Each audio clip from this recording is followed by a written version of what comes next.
All right, this leak is actually crazy because Samsung might already be testing a future Exynos chipset on a super advanced 1.4 nanometer process, and the specs sound absolutely wild.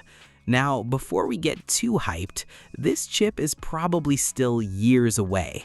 But the interesting part is seeing where Samsung is trying to go next. And honestly, this sounds like Samsung saying, yeah, we want to compete with everybody again. First, let's talk about the biggest thing here, 1.4 nanometer. That number is very small, and in simple English, smaller process equals better efficiency, less heat, and potentially more power, at least in theory. Samsung is still working on improving its 2 nanometer process right now, so jumping to 1.4 nanometer sounds super ambitious, especially because Samsung has had problems with chip yields in the past.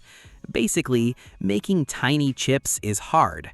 Making millions of tiny chips that actually work properly, even harder. That's why Samsung is being careful this time. Now let's get into the leaked specs. Apparently, this future Exynos chip could use 2 prime cores, 4 performance cores, 4 efficiency cores. So that's a total of 10 CPU cores, pretty similar to what we already see in some flagship chips today. But the clock speeds are where things start looking insane. The 2 main cores are rumored to hit 4.50 gigahertz. That is ridiculously high for a smartphone chip. Like seriously, phones are starting to sound more like gaming PCs now. And the performance core is running at 3.8 gigahertz is also very fast. So Samsung clearly wants this thing to be a monster in raw performance. But honestly, the real crazy part is the cache.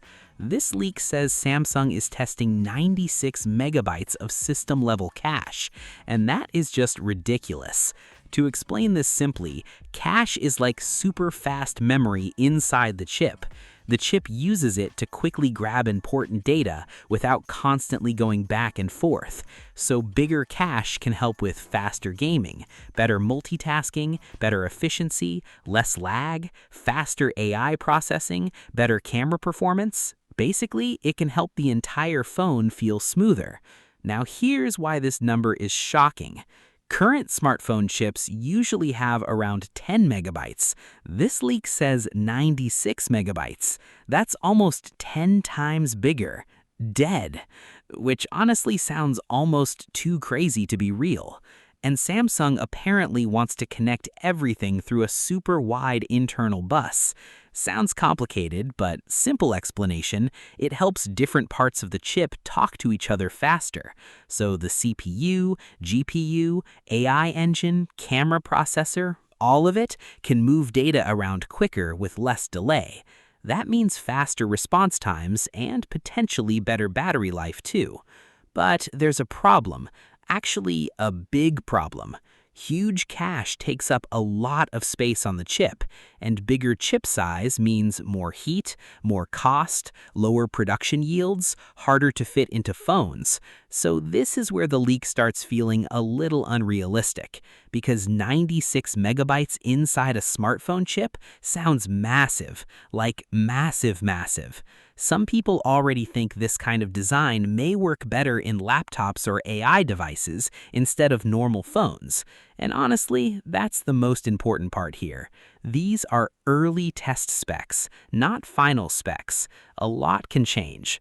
Samsung could reduce the cache later, lower the clock speeds, change the design completely, or maybe this chip never even launches. That happens all the time in tech. But one thing is very clear. Samsung is trying hard to catch up again, because right now, competition is getting scary. Qualcomm keeps improving Snapdragon, MediaTek is becoming way more powerful, Apple still dominates efficiency, and TSMC is still the king of chip manufacturing. So Samsung needs something big, and maybe this is the beginning of that comeback. Honestly, if Samsung can actually make this work properly, future Galaxy phones could become absolute performance beasts. But if heat and battery problems show up again, then none of these crazy numbers will matter. Because at the end of the day, people don't care about 96 megabytes cache. They care if the phone stays cool, runs fast, has good battery life, and doesn't lag after 6 months.